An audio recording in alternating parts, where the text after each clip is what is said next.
Welcome to the Slop Farm. Enjoy the video. In this video, I will explain how to play Subnautica for beginners. Your first priority is managing your oxygen, food, and water. Always keep an eye on your meters to avoid an early demise.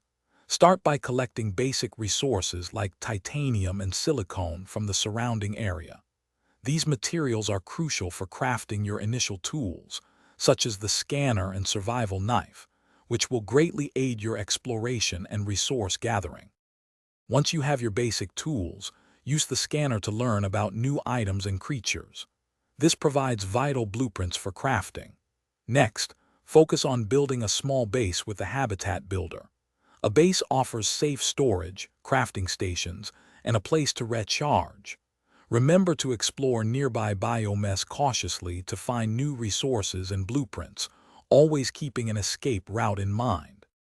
As you progress, venturing into new biomass is key to finding advanced materials. The kelp forest and safe shallows are great starting points. Soon, you'll want to craft a sea moth, your first submersible vehicle, which allows for much deeper and faster exploration. Don't forget to upgrade your oxygen tanks and fins to improve your underwater mobility and endurance. Efficient inventory management is crucial. Prioritize what you carry. Building a moonpool in your base allows you to dock and upgrade your vehicles, like the Seamoth, with depth modules and defensive systems. Remember to always save your game frequently, especially after significant progress or before risky explorations. Also, check the description for a link to grab some little trees, black ice, and other great deals.